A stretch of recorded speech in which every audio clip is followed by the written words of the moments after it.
Unit 1 Chemistry, Molecular Compounds, Part 1. So this is the final compound that you're going to be learning about in Unit 1. So we are in Chapter 5. So we have learned about ionic compounds and polyatomic compounds. So this is the third one, which are called molecular compounds. So molecular compounds make up most of the compounds that you encounter in our everyday lives. Like ionic compounds, molecular compounds are neutral, which means they do not contain a charge. Now, the difference between a molecular compound and an ionic compound is the bonding that forms. So in an ionic compound, you form an ionic bond that's created when the electrons are transferred from one atom to another. In a molecular compound, we have covalent bonds. So the word covalent means they are sharing the valence electrons. So when two atoms are held together by a pair of shared electrons, we call it a covalent bond. So just like other words that begin with co, like I can think of like a co-pilot, a co-captain, a co-worker. So the word co means to share, and valent means the valence electrons. So these pairs of shared electrons create a covalent bond. So when this happens, a molecular compound forms, and this only forms between non-metal atoms. So in a polyatomic ion or in an ionic compound, we had a metal and a non-metal, a positive ion and a negative ion.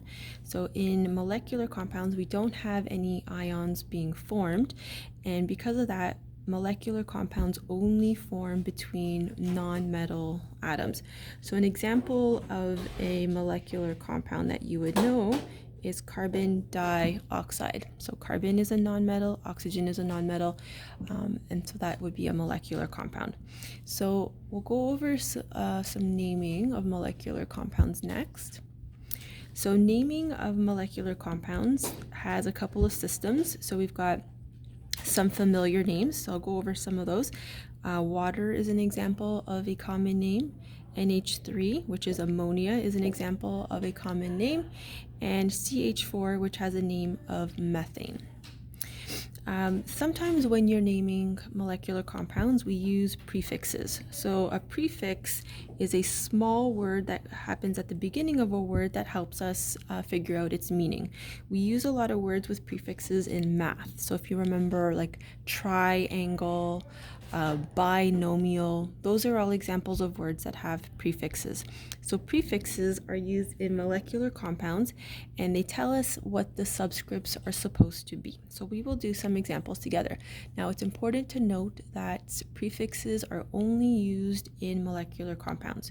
They are never used in ionic compounds or polyatomic compounds. So these are the prefixes that we will be using in grade 10. Mono is the prefix, and the number associated with that is 1. So if you think about a monomial in math, we know that that is something that has one term. Di is the prefix for the number 2. Tri is the prefix for the number 3. Tetra is the prefix for number 4. And penta is the prefix for number 5. So on your sheet, what I would like you to do is fill this in along with me. So CO is the chemical formula for the chemical carbon monoxide.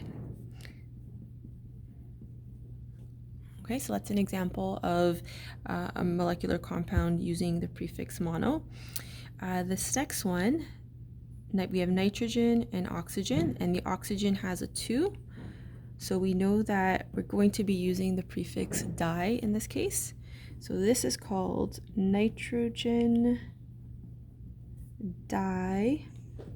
So this di tells me that there's 2 oxygens in this compound.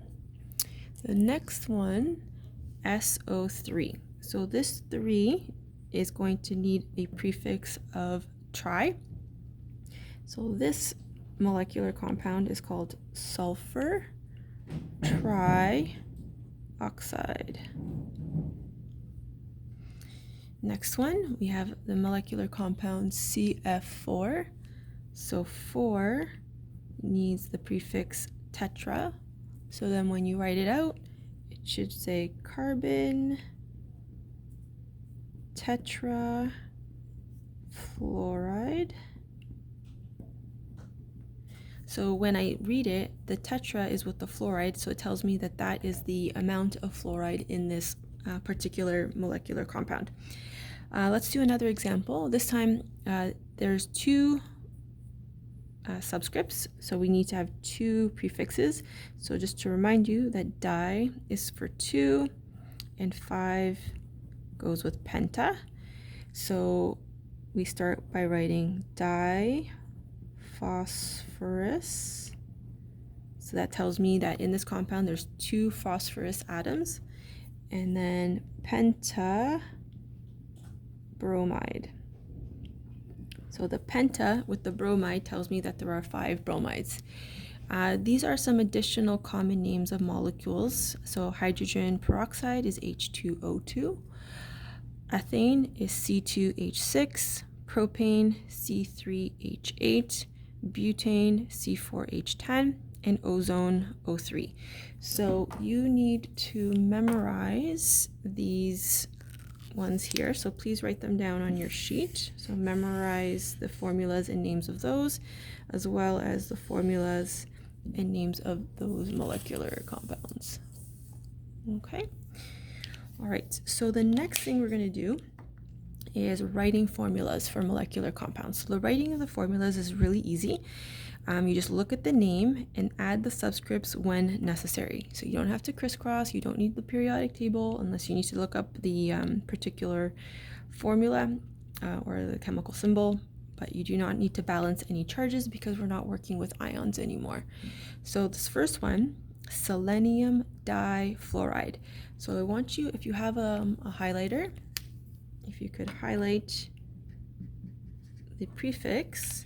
And then what I recommend you do in the beginning is put the number that the prefix corresponds to. So selenium does not have a prefix, so we don't need any numbers. Difluoride means 2 fluorides. So then when you get the chemical formula, you write the first one, which is selenium, which is Se. Then you write your next symbol, which is the letter F for fluoride. And then fluoride needs a subscript of 2. Okay, let's try one more. Carbon tetrachloride. So again, I highlight tetra because that's my prefix. I look at my chart. Tetra means 4. So I put a 4 here. So carbon tetrachloride. Carbon does not need a subscript. I write my next one, which is Cl, and then the Cl needs a 4.